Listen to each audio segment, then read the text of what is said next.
자, 골로새서를 우리가 처음에 시작하면서 다시 기억을 되살리면 그 시작하면서 저희가 말씀드린 것처럼 바울은 이 서신을 그 이단과 거짓 교사로 인해서 흔들리기 시작하는 골로새 교회 성도들을 위해서 기록한 것입니다. 다시요. 이단과 거짓 교사로 인하여 흔들리기 시작하는 그 성도들을 위해서 기록한 것이에요. 그 거짓 교사들은 계속해서 교회 성도들에게 무언가 새롭고 특별한 것이 추가로 필요하다라고 계속 유혹하는 것이었어요. 바울은 그들의 이런 거짓 가르침에 대해서 일일이 하나하나 너희들이 이게 틀렸다라고 논박하는 형식을 취하지 않고 바울이 취한 방식은 전공법이었어요. 그 전공법이라는 것은 뭐냐면 그들의 잘못을 하나하나 낱낱이 드러내서 정죄하는 것이 아니라 오히려 예수 그리스도의 탁월성을 그대로 선포하며 드러내는 것입니다. 이건 마치 빛으로 어둠을 물리치는 거예요. 우리가 어둠이 있을 때 어둠을 하나하나 짚어서 없앨 수 없잖아요. 그렇게 해서 해결되는 게 아니라고요. 빛, 강력한 빛 하나로 빛을 쐰으로 어둠이 물러가는 거죠. 예수 그리스도의 탁월성을 드러내는 것입니다. 그래서 바울은 곧바로 예수 그리스도는 누구신지로 본론을 시작하는 거예요. 예수 그리스도의 탁월성으로 골로새서의 본론을 시작하는 것입니다. 성도 여러분, 우리의 이 세상에서의 삶은 어둠에 갇힌 이 세상에서의 삶을 어떻게 우리가 살아갈까요? 이 세상의 죄악, 이 세상의 잘못된 것 하나하나를 짚어가면서 그 하나하나를 정죄하면서 그 하나하나를 고쳐가면서 이 세상에서 살아가는 것이 아닙니다. 그리스도의 삶의 능력은 그런 것이 아니에요. 예수 그리스도를 전면에 내세우며 예수 그리스도가 앞서가는 그 길, 그 빛의 그 길을 따라가는 것이에요. 오직 예수 그리스도의 선포만으로, 예수 그리스도를 우리가 품음으로, 예수 그리스도를 머릿속에 생각에 가득 채움으로 우리가 어둠을 물리치는 것입니다. 오늘 본문은 창조주로서의 그리스도입니다. 예수 그리스도의 탁월성, 절대성 중에 창조주로서의 그리스도에 대해서 바울이 지금 선포하는 거예요. 예수 그리스도는 누구신가? 어둠의 세력들아, 예수 그리스도의 빛을 받아라. 예수 그리스도가 누구신가? 바로 창조주이시다라는 거예요. 근데 바울은 창조주 되시는 그리스도를 직접적으로 선포하기 전에, 언급하기 전에 먼저 뭐라고 하냐면 15절, 그는 보이지 아니하는 하나님의 형상이라고 합니다. 자, 하나님은 영이시죠. 하나님은 영이시기에 어느 누구도 볼 수 없는 존재입니다. 그러나 그러한 하나님께서 스스로, 하나님 스스로 인간의 눈에 보이도록 나타나신 사건이 있어요. 그것이 바로 그리스도의 성육신 사건이죠. 그래서 예수께서도 나를 본 자는 아버지를 보았느니라 라고 말씀하신 것입니다. 자, 그런데 15절에서 이 형상이란 단어를 바울이 굳이 왜 사용을 할까요? 이 형상이라는 단어는 바로 창세기에서 사람을 창조하실 때 하나님께서 사용하신 그 단어와 동일한 것입니다. 하나님이 자기 형상, 곧 하나님의 형상대로 사람을 창조하셨다고 하죠. 자, 형상이란 단어를 사용하면서 예수 그리스도에 대하여 지금 이렇게 말하는 것입니다. 예수 그리스도는 하나님이 어떤 분인지를 보여준다라는 거예요. 그리고 또 형상이란 단어를 사용하면서 예수 그리스도는 인간이 어떤 사람이 되어야 하는지 그 인간의 그 예정을 보여주는 것이에요. 예수야말로 완전한 하나님의 현현이시고 나타나심이시고 예수야말로 인간의 완전함, 인간이 도달하여야 할 인간의 완전한 현현인 것이에요. 이것이 예수 그리스도 안에 있는 이중적 계시인 것입니다. 즉 하나님의 계시, 계시란 드러냄이라고 그랬죠. 하나님의 드러남, 그리고 인류의 계시, 사람의 드러남이라는 거예요. 그리하여 오직 예수 안에서 하나님과 인류가, 사람이 화해를 이룰 수 있는 것이에요. 이 화목에 대해서는 이제 내일 19절부터 23절 할 때 예수 그리스도께서 오신 목적, 화목에 대해서 말씀을 드리는데, 그 전에 오늘 말씀을 드리자면, 내일 모레죠. 말씀을 드리자면 예수님은 하나님의 현현이고 인류의 현현이며, 그래서 예수 안에서 하나님과 인류가 화해를 이룰 수 있다는 거예요. 자, 그리고 오늘 본문을 보시면 15절에서 모든 피조물보다 먼저 나시니다라고 말합니다. 이 말은 자칫 오해를 불러일으킬 수 있는 말이기도 해요. 그 무슨 오해냐면, 모든 피조물보다 먼저 나시니라고 하니까 예수 그리스도를 마치 하나님의 피조물이구나라고 오해할 수 있다라는 거예요. 근데 이 말의 의미는 그런 것이 아니에요.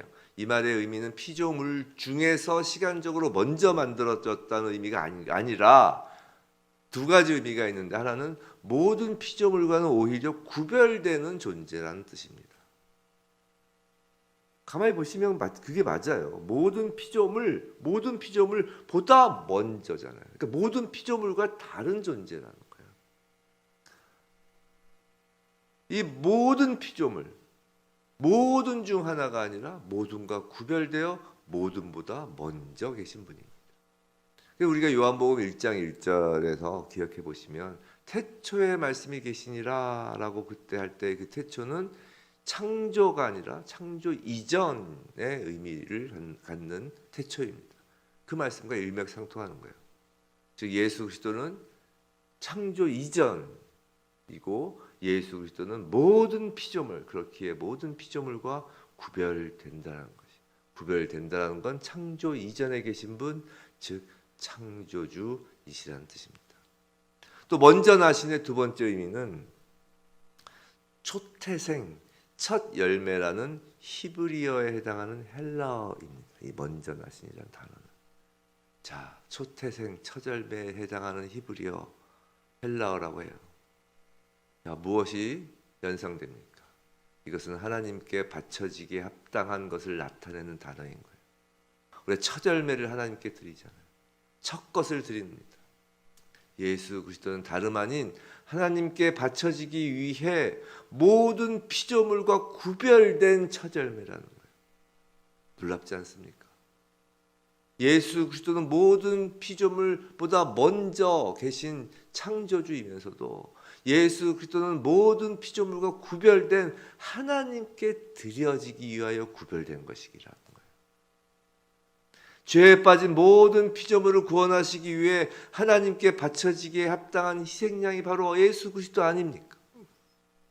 놀라운 일입니다. 이미 창세 전부터, 창조 이전부터 우리의 구원은 예수 그리스도 안에서 예정되어 있었던 것입니다. 성도 여러분, 부모가 아기를 낳는 이유가 무언가요? 부모는 아기가 커서 부모를 위해 일하게 하기 위해서 아기를 낳지 않습니다. 일을 시키려고 아기를 낳는 건 아니라는 거예요. 사랑이 많은 부모는 아기가 임신되기 전부터 앞으로 태어날 아기를 사랑합니다. 사랑 때문에 아기를 만들고 낳고 키웁니다. 하나님은 사랑이세요. 하나님은 이미 우리를 위하여 십자가 위에서 전부를 내어주실 정도로 사랑하셔서 우리를 낳은 것입니다. 우리를 창조하신 거예요. 하나님이 사랑하셔서 창조하신 거예요. 예수 그리스도 안에서 우리를 잉태하시고 하나님을 닮은 자녀로서 우리를 낳으신 것입니다. 16절, 만물이 그에게서 창조되되라고 합니다. 만물 역시 그 사랑으로 창조된 것인데, 창조주 예수 그리스도의 사랑으로부터 만물이 창조된 것인데, 그 창조된 것에는 하늘과 땅에서 보이는 것들과 보이지 않는 것들을 모두 포함한다는 것입니다. 하늘과 땅에서 보이는 것이 뭔가요? 이것은 우리의 눈에 보이는 것입니다. 즉 생명체, 무생물, 우주에 있는 모든 별들과 행성들까지 포함하죠. 우리 눈에 보이는 것들이 이 피조 세계죠. 보이지 않는 것들은 물질 세계에 존재하지 않는 피조물입니다. 이게 무슨 말이냐면, 우리가 보이는 것도 피조물이지만 보이지 않는 것 중에서도 보이지 않는 것들도 피조물이에요. 이 보이지 않는 것이 그럼 무엇이냐? 다름 아닌 본문에서는 천사들을 의미해요. 천사들도 눈에 보이지 않는 영적 존재이죠. 바울이 굳이 여기서 천사들을 언급하는 이유는 당시 이단들 가운데 천사를 숭배한 자들이 있었기 때문입니다. 지금도 그런 사람들이 있죠. 그래서 바울은 굳이 천사들을 언급하는 것입니다. 천사란 단어가 내 본문에서 없다고요? 아니요. 바울이 보이지 않는 것들로서 언급한 네 가지가 있죠. 16절 뒷부분 그게 뭔가요? 왕권들이나 주권들이나 통치자들이나 권세들이나 라고 해요. 이것이 곧 천사들을 가리키는 단어예요. 원어에 따르면. 즉 왕권이라는 것은 천사들의 계급 가운데 가장 높은 계급을 가진 천사로 하나님의 보좌 옆에 거하는 천사들을 지칭하는 것입니다. 주권, 모든 천재지변과 같은 자연적 현상을 다스리는 천사들인 거예요. 통치자, 인간의 생각에 관여하여 하나님의 뜻대로 결정하도록 돕는 천사들이에요. 마지막으로 권세, 그 나라의 흥망성쇠를 주관함으로 모든 나라의 왕이 하나님이심을 나타내는 천사들이에요.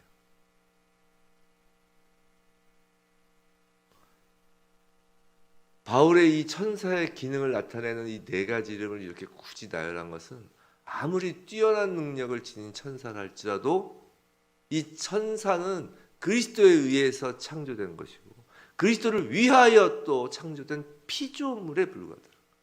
결코 숭배의 대상이 될 수 없다라는 것이에요. 자, 이 천사의 기능을 나타내는 네 가지 이름으로 번역되어 이 세상에 적용되는 단어들이 바로 왕권과 주권과 통치자들과 권세라는 거예요. 피조물이라는 거예요. 숭배의 대상이 아니라는 거예요. 이 세상에 숭배할 것은 그 어느 것도 없다라는 것입니다. 근데 우리에게 정말 중요한 것은 만물이 그로 말미암았을 뿐만 아니라 즉 예수 그리스도로 인하여 창조되었을 뿐만 아니라 그를 위하여 창조되었다는 거예요. 16절 뒷부분에 나오죠. 그를 위하여 창조되었다. 성도 여러분, 우리는 예수 그리스도로 말미암아 창조되었습니다. 근데 그보다 더 중요한 것은 우리는 예수 그리스도를 위하여 존재한다. 예수 그리스도를 위하여인 까닭은 예수 그리스도의 소유이기 때문이에요. 예수 그리스도가 만물의 주인이시며 우리의 주인이시기 때문입니다. 예수 그리스도께서 만물의 주인이시기 때문에 17절에서 만물이 그 안에 함께 섰다라고 하는 거예요. 예수님이 주인이신 거예요. 예수님이 붙잡고 계시는 거예요. 여기서 동사는 현재 시제입니다. 현재에도 지속되고 있는 상태를 표현해요. 만물이 그 안에 함께 섰다는 말의 의미는 예수 그리스도의 그 권세 안에, 그 권세 안이라는 건 손 안에 잡혀 있다는 거예요. 그 손 안에서 만물이 운행된다는 것입니다. 지구의 만유 인력이나 질서 정연한 천체들의 운행, 모든 자연 법칙, 물리 법칙, 하물며 인간사의 모든 것이 예수 그리스도의 손 안에, 그 권세 안에, 그 통치하에서 일어난다는 것입니다. 성도 여러분, 예수님이 창조주이십니다. 예수님이 지금도 만물을 붙들고 계십니다. 우리의 인생을 붙들고 계신 거예요. 그 예수님은 우리를 사랑하셔서 첫 열매 되신 분입니다. 성도 여러분, 그리스도인은 나를 위하여 사는 사람이 아니에요. 내가 주인이 아니기 때문입니다. 그리스도인은 그리스도를 위하여 사는 사람입니다. 그리스도가 주인이기 때문입니다. 성도 여러분, 우리가 예수 그리스도를 위하여, 하나님을 위하여 무슨 일을 한다고 그것이 하나님께 도움이 된다고 일을 하는 것이 아니라는 거예요. 우리의 주인이시기 때문에, 우리의 소유자이시기 때문에 우리가 그리스도를 위하여 사는 것입니다. 종은 주인을 위하여 사는 것입니다. 그럼 그리스도를 위하여 산다는 것이 무엇인가? 그건 다름 아닌 처음 시작하면서 말씀드렸던 하나님의 창조 목적, 하나님의 형상을 닮아가는 거예요. 이제는 예수 그리스도의 형상을 닮아가는 것입니다. 예수께서 이 땅에 오셨고 우리에게 이 성경 66권이 말씀을 주셨기에 그럼 예수를 닮은 모습이 무엇인지 우리는 모릅니다라고 할 수 없다는 거예요. 예수께서는 모든 피조물을 위해 먼저 나신 분, 모든 피조물과 구별되신 예수 안에서 우리가 세상과 구별되는 것, 즉 거룩해지는 것이 그리스도를 위한 것이. 그리스도를 위한다라는 것은 우리의 거룩을 얘기하는 거예요. 하나님께 바쳐지기 합당한 첫 열매라고 했습니다. 예수 안에서 예수를 담는다라는 것은 바로 우리 삶이 하나님께 바쳐지는 산 제사가 되는 거예요. 그 모든 것이 현재형입니다. 우리가 날마다 그리스도를 위하여 사는 것이 창조 질서이며, 우리가 날마다 그리스도를 담고 그리스도를 위하여 사는 존재, 구별된 산 제사가 드려지는 것이 바로 창조 질서, 창조 목적입니다. 그럼 무엇을 통해서 우리가 그리스도를 담고 산 제사가 될 수 있을까요? 그건 내일 살펴볼 그리스도와 교회의 관계에서 나타나는 거예요. 그리스도의 몸인 교회로서 그 일이 가능케 되었다라는 것입니다. 예수 그리스도를 닮아가는 것은 그저 위인을 멘토로 삼아 따라가는 것 정도가 아닙니다. 창조주를 닮아가는 것입니다. 만물을 창조하시는 사랑을 닮아가는 것입니다. 우리가 예수 안에 있다는 것은 만물이 우리 안에 있다라는 것이에요. 예수 그리스도를 믿는, 예수 그리스도를 따르는 그리스도인의 삶은 그 삶 안에, 그 교회 안에 만물이 충만해져 있는 것입니다. 놀라운 것입니다. 사랑하는 성도 여러분, 부디 날마다 예수 안에서 이 창조의 역사, 사랑의 역사, 그것을 경험하는 우리 모두에게 주님의 이름으로 축원합니다.